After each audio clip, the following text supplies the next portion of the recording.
me calling you a radical. This pisses me off so bad.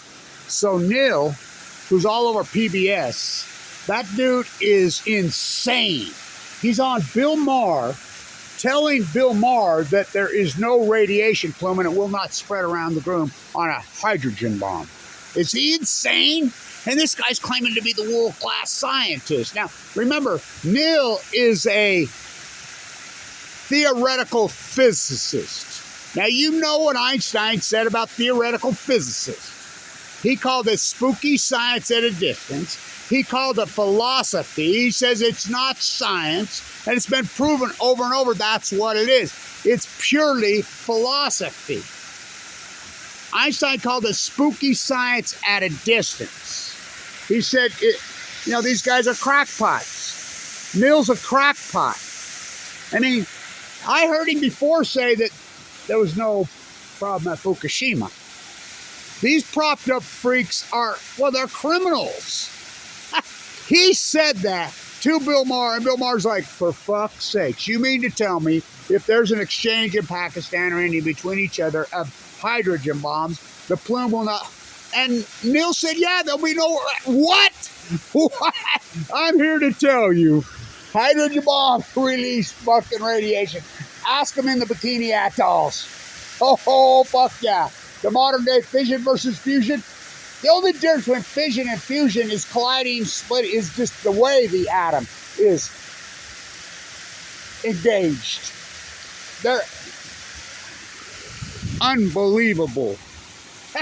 Unbelievable, the lies. And they call them scientists. Again, I will quote Albert Einstein about theoretical physics. He called it spooky. And by the way, theoretical physics has been proven over and over to be a fraud. Now, Einstein was not a theoretical physicist. At first, the theory of relativity. Let's talk about that. How did he prove that? Through the sun. He proved that through gravity. My grandson in science class, he called me and he says, Grandpa, we're working on it. Einstein's famous equation.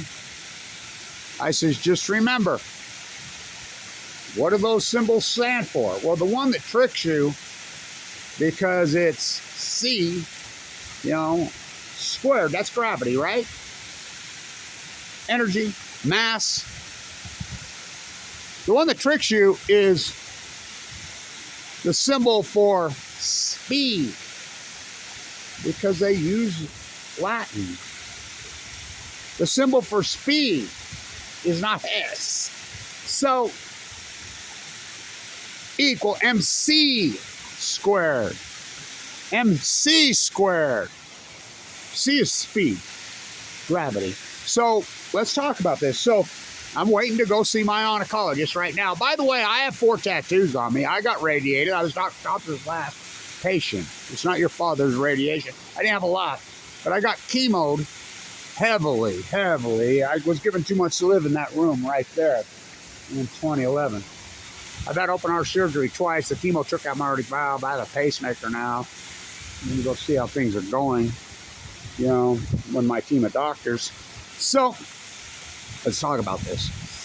So, Einstein hypothesized that light bends, which is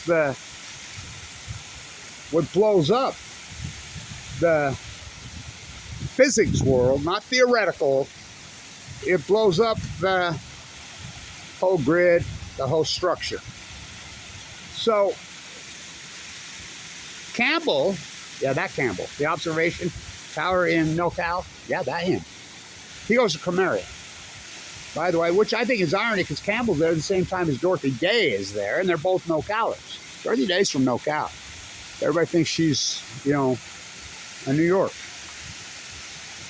So, he's there with all his equipment when World War I breaks out. So they seized his equipment, threw him in the gulag. He never got his equipment back, so they missed it. So he's out of money, he's out of resources, so he goes to Oregon and sets up with lesser equipment. He comes back to the Muck-Mucks in London, of course. They got to be the ones. Oh, God. Which they're never the ones. Atom theory, germ theory. Most likely, well, germ theory, that's Igor Semmelweis, the Hungarian physicist, or doctor, the doctor in Vienna who proved doctors need to wash their hands. The invisible germs are blasted. They threw him in a rubber room and beat him after he proved it. So Campbell presents and says, no, my work shows it didn't ban. Well, there was a guy named Eddington who was Einstein's friend. Now remember, Einstein was a Quaker. Eddington was a Quaker.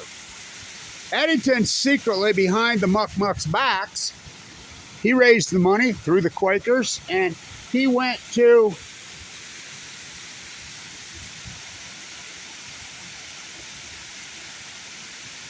down under Australia, which was a big tip in those days. And he comes back, Johnny on the spot.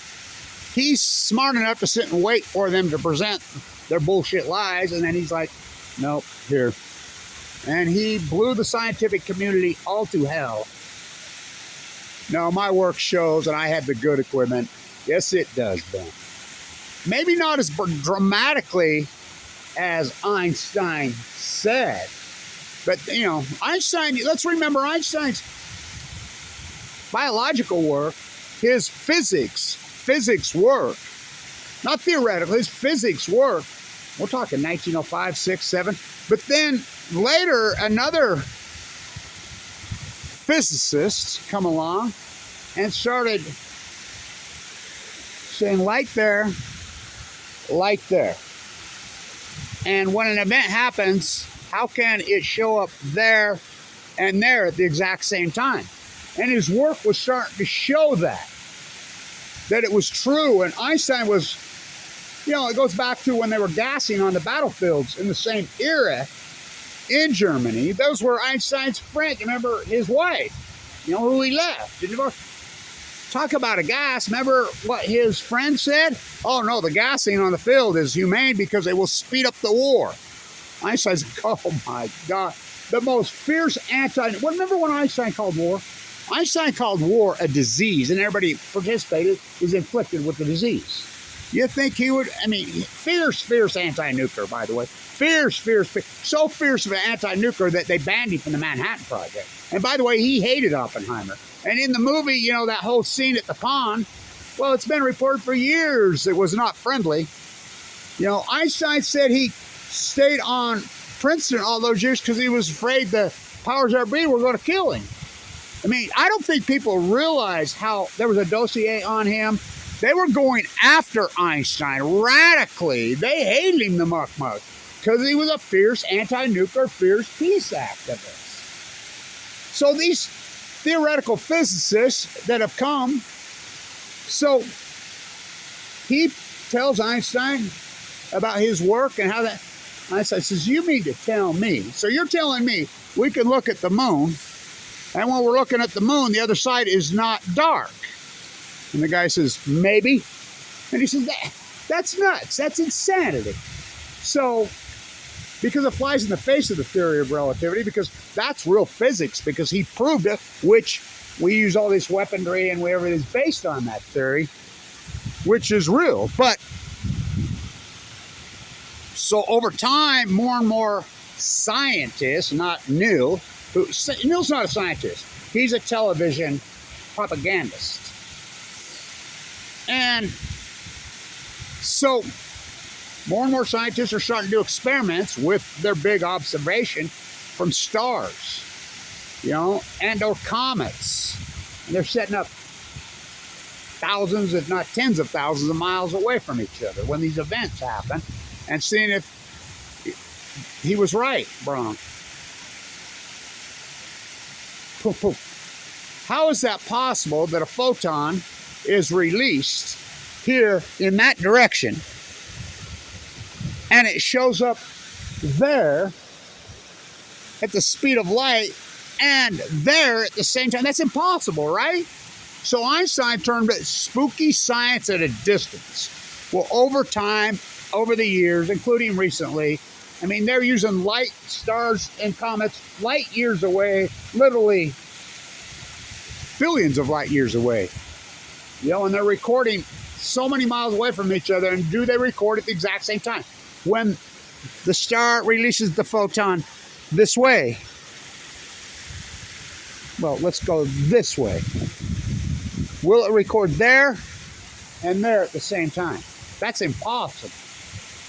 No, it does. It's been proven. So, theoretical physics is crackpot science. It's not science. It's all, you know, they're hypothesizing this, having. And so what did Einstein say about it? What did he say about the theoretical physics and becoming a physicist and this whole thing? Give it up. Give it up. Become a plumber. Become a carpenter. Become a plasterer. That's Albert Einstein. You know, Kevin Blanch. Oh, I listened to Einstein when I was a kid. I was one of those gifted. I was recruited by Caltech, you name all the mucks, and I did because I listened to Einstein. I remember being in my class at Weber State when I was a young guy, brilliant professor, and I says, wait a minute, you're